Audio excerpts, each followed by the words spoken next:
Hey, folks, welcome to the Crusader podcast where I'm your host, Zach. Thanks, everybody, for all the support that I got from the first episode. I wanted to say that first and foremost. There's a lot of people that reached out to me, people in the comments, friends and family, people that really enjoyed it.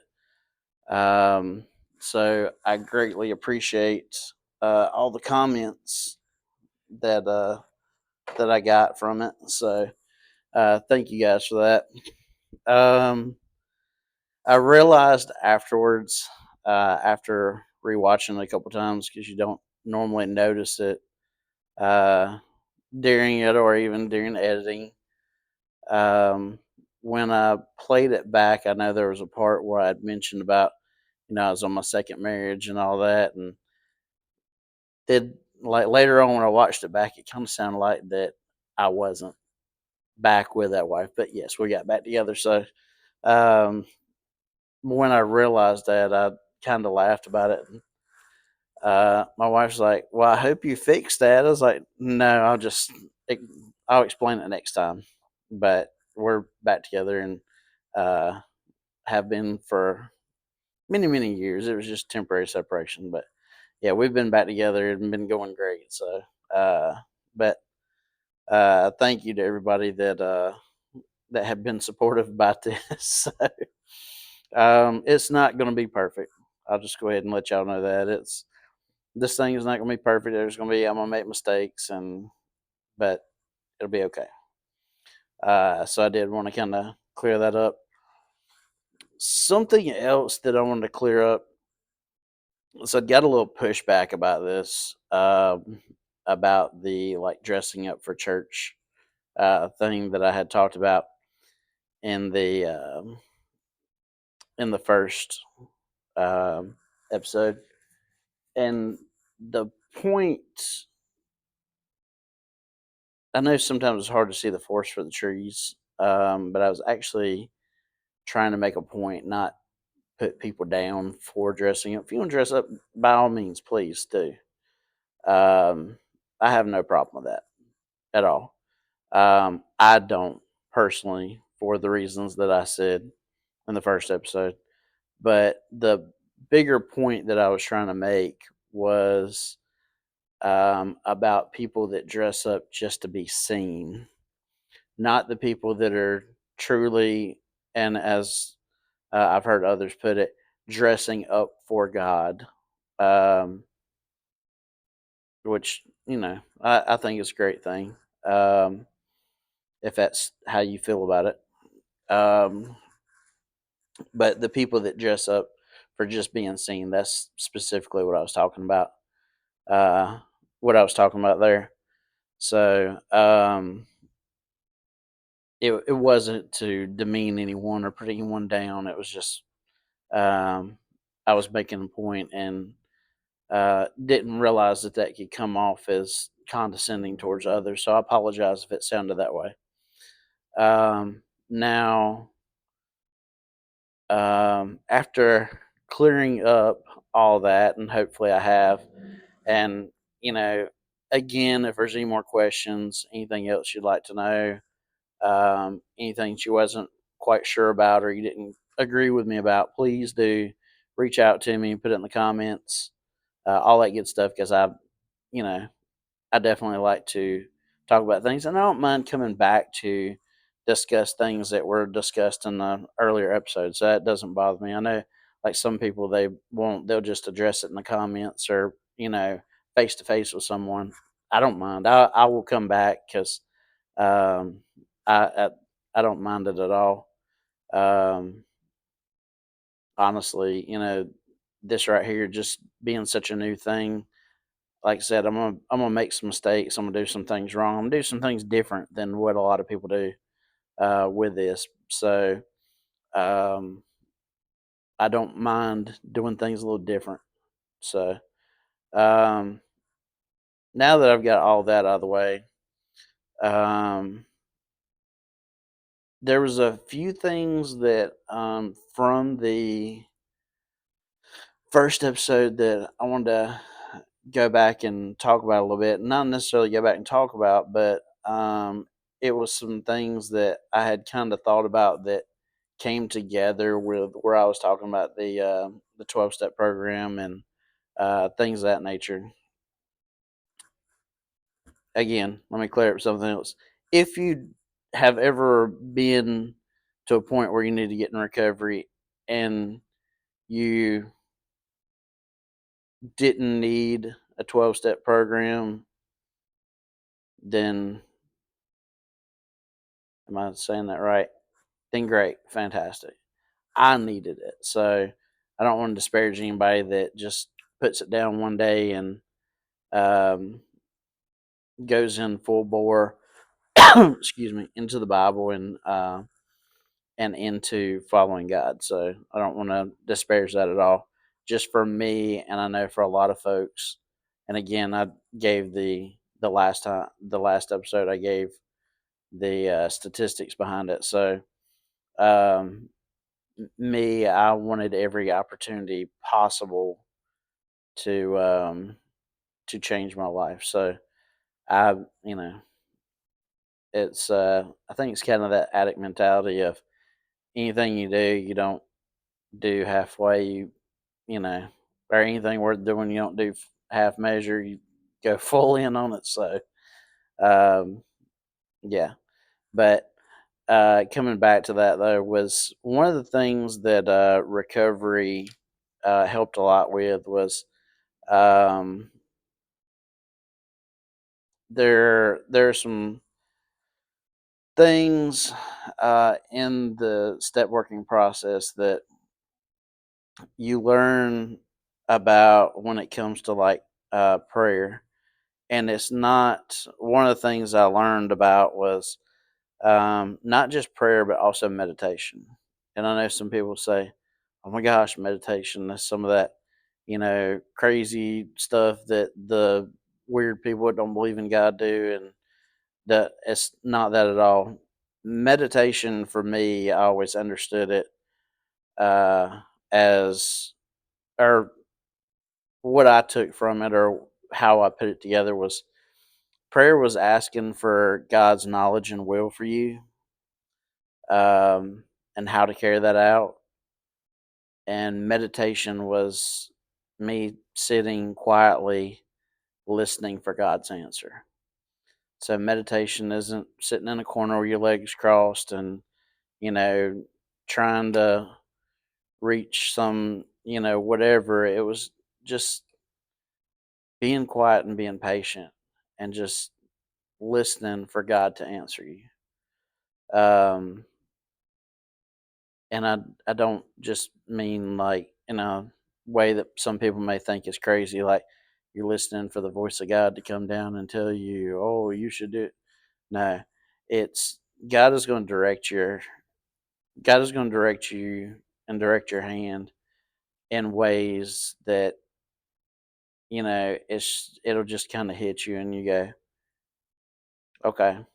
He'll put a thought process in your head, or he'll show you in your thoughts like, hey, you address the situation this way, or you need to do this, or and it's just you're sitting there and just being quiet and allowing him to do what he does, do his job. Um, Instead of trying to use Zach's will and Zach's guidance, because Zach's guidance is horrible. Um, I just sit and listen and listen for God's guidance. So that was for me. Um, and I'd be happy to go into it more. And it may be some things I talk about with some of the guests that uh, I'll have on soon.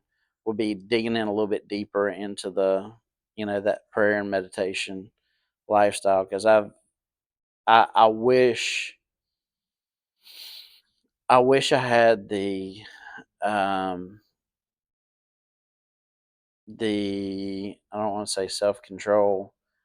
I wish I had um,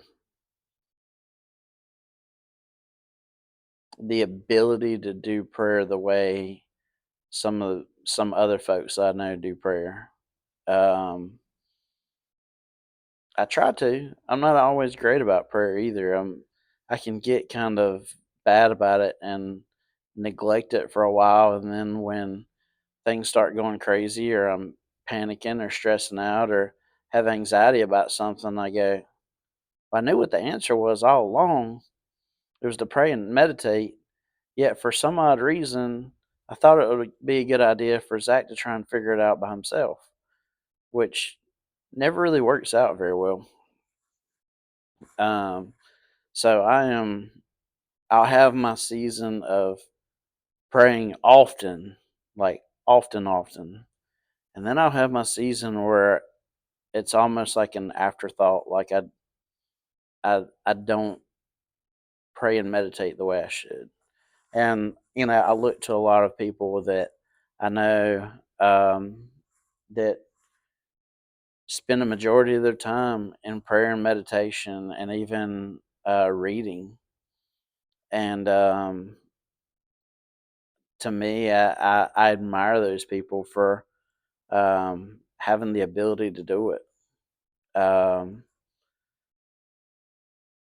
it just, for some odd reason, I can't quite get get there where they are. And I mean, like I said, sometimes it's just a season. Um, and I mean, even going along with that, with the prayer and meditation, I mean, even fasting. I see people that pray and meditate and fast often, and you know, I'm just like, I don't. And when I say I know that they're fasting, I know, scripturally, you're not supposed to tell people, "Hey, I'm going to do this fast," whatever. It's usually, you're somewhere with them, like, "Hey, you want to order something to eat?" And it's like, "Well, I can't right now." Uh, Trying to be modest about answering, but they are fasting at that time. So, and then that makes you feel bad because you're eating in front of them. So, um, but I do have a lot of admiration for those people, and if you're one of those people, then God bless you. That's amazing. So, but yeah, this will be a topic that I come back to with some folks, some of the guests that I plan on having, and like I said, the list keeps getting longer. I've talked to more and more people. Hopefully, that's going to be soon that I'll start having people on. I'm I'm so horrible at my prayer and meditation that I know the answer to find out who I need to have on first would be found in prayer and meditation. Yet I just haven't quite got to that part yet. So, um, but we will soon be having some folks on, and hopefully that should be a pretty great thing to have going on. But a couple things that I did want to look at. And sorry for not being a little more prepared. Found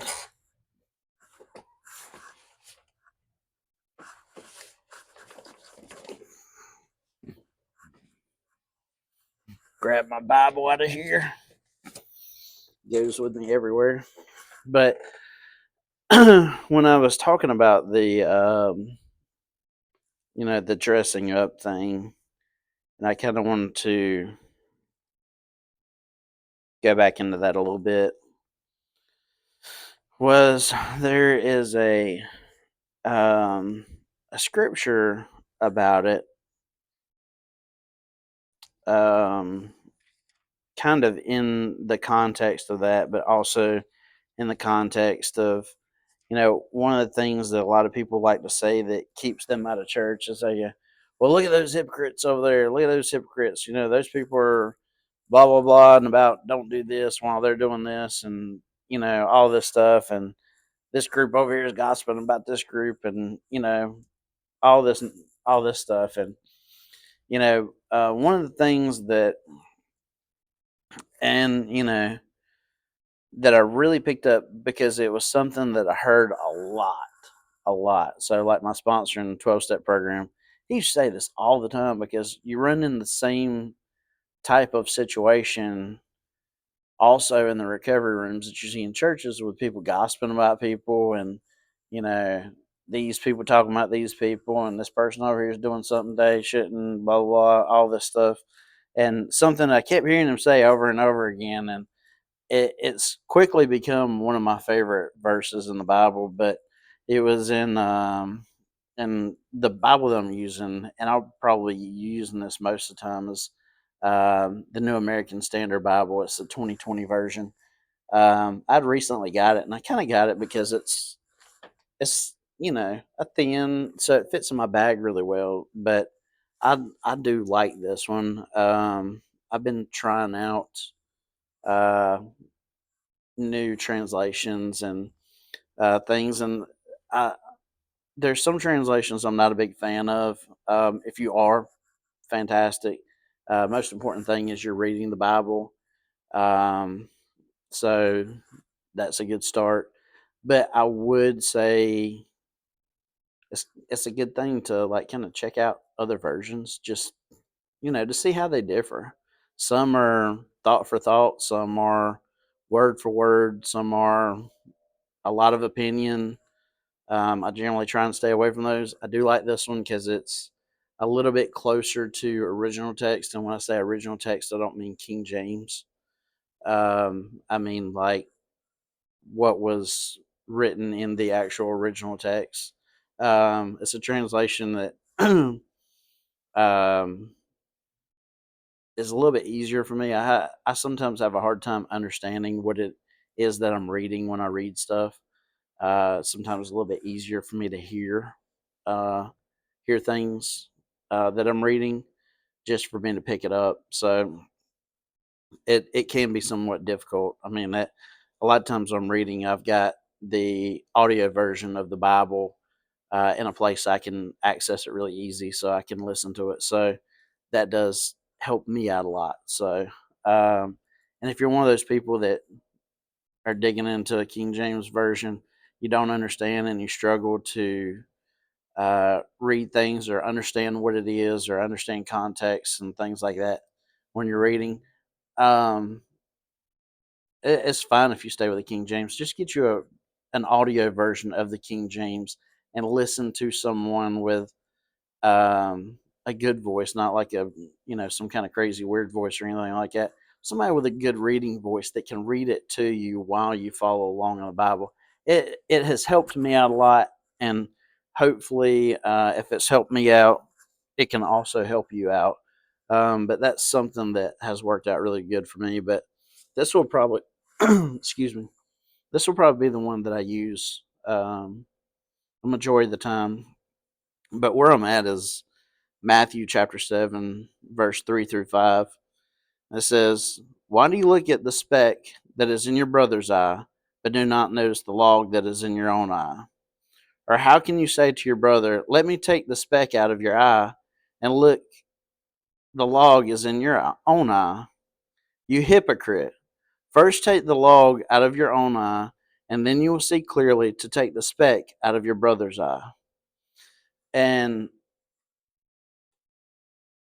that, to me, I think is a really great scripture when it comes to dealing with others, because we as human beings like to look at the fault in everybody else. And generally, what that does when I look at the fault in you is it takes the focus off me. So if I've got something going on with me, and this is something that I've learned being around people, generally, if if somebody has an issue with me or a problem with me, or and I've seen this before, and I don't like using this word, but are jealous, or whatever. Usually, it's because they have something going on in their life that they may not want to address, so they're putting it off on someone else. Um, Now, yeah, there might be things that I may legitimately not be doing right, and somebody, you know, if you love me, correct me. So, um, but generally speaking, if I've got something, and I think that encompasses it very well. is usually if I'm trying to pick the speck out of your eyes because I've got a plank or a log in my eye, and to take my mind off of thinking about that log or addressing that log or doing something with that log, I'm trying to find something wrong with you. Um, so I think, to me, um, and this next scripture I'm going to read in just a second is going to kind of touch base back to this. But if I'm going to be a good steward of my neighbor, then instead of like constantly trying to look for something wrong with them, it might be better if I've got something going on with me to talk with them and say, hey, I keep, I don't know why, but I keep trying to find something going on with you. And I think honestly, it might be something with me. Can you help me? And I've noticed that times when I've had like an issue or like whatever with somebody, that if I go to them and I say, hey, or they're working on something, or they're doing something, I ask them, hey, do you mind if I lend a hand? Usually I find that works out pretty well for me because I'm being of service to this person that I've been trying to pick the speck out of their eye. And usually that removes the log or the plank from mine, um, at least about that certain situation or that certain person. So, um, I love this because it just like it touches base on a lot of things that, you know, when you look at the things about where I was talking about earlier, people gossiping about this group or gossiping about that group, or, you know, brother so and so over here is doing, such and such. And, I'm over here, number one, I'm gossiping about brother so and so. So I'm not doing any better than he is, or I'm doing I'm in a different sin than he is, or whatever. But to take the focus off my sin, I'm trying to focus on his, or sister so and so. So um, I just love that it helps uh, put it back into perspective why we shouldn't be gossiping about each other, or why we shouldn't be talking bad about each other. And I've always uh, loved that particular little scripture there, because it it breaks down so easily why it is that we do or say some things about other people when we shouldn't. So, and I just absolutely love it. And then I want to go to another scripture, and I love this, and I'll go ahead and tell you, I am not as well versed in remembering scripture as a lot of people that I know are. Um, I can.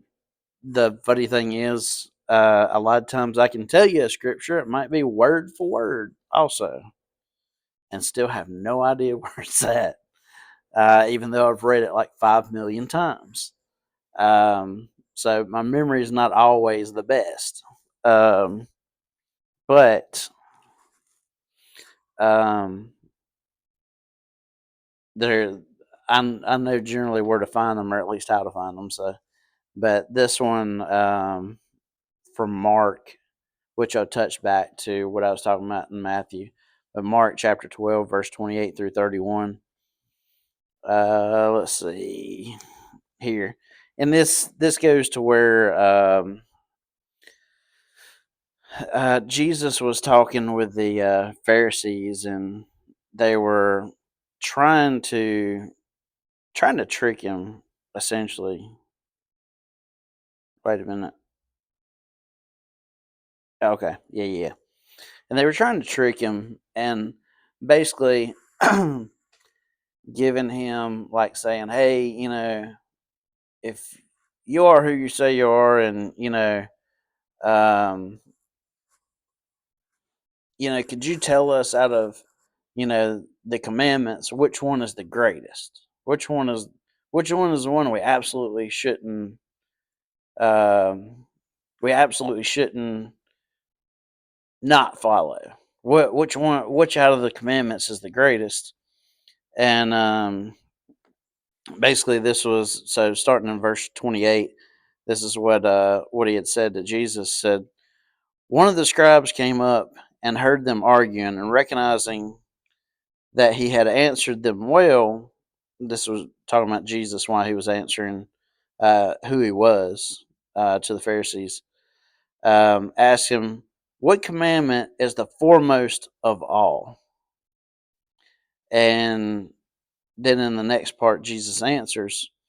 And I love the way he did. It was just so great how he did this. But Jesus answered, the foremost is, hear Israel, the Lord is our God, the Lord is the one, or is one. And ye shall love the Lord your God with all your heart, and with all your soul, and with all your mind, and with all your strength. The second is this, you shall love your neighbor as yourself. There is no other commandment greater than these. So the scribe asked for one. He gave them two. And in those two, he gave them all 10. And a lot of people don't really realize that. They've heard this all their life, but don't realize that Jesus in that answer did not answer just about one of the 10 commandments. He answered all 10 of them all at one time in two commandments. He basically, I don't know if you want to say narrowed them down, he shorthanded them, what he did, but in such a brilliant way, he told them that all 10 of the commandments were equally important in two statements. Now, some people may say, well, Zach, how did he do that? Well, in the first, where he said, love God with all your heart, all your soul, all your mind, and with all your strength, he answered all the commandments that talk about putting God first and having no idols before him, and, you know, basically everything that had to do with loving God. Um, with the second one, where he said, you shall love your neighbor as yourself, there's no other commandment greater than these. He answered all the rest of them. You're not going to, if you love your neighbor as yourself, you're not going to steal from your neighbor. You're not going to covet your neighbor.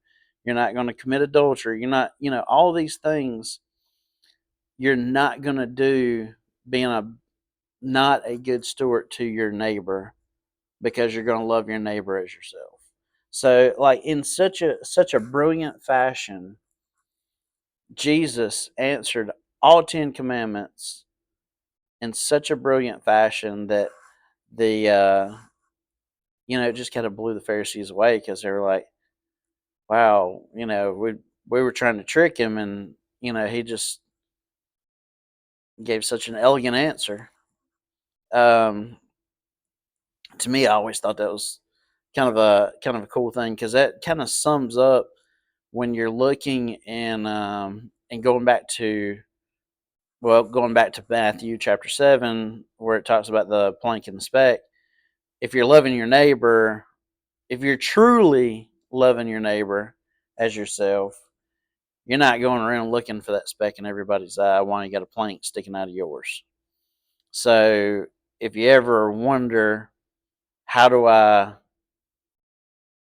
keep from trying to find that speck in everybody's eye? And then I mentioned about helping that person do something that they needed done. Loving that neighbor. That's how you do it.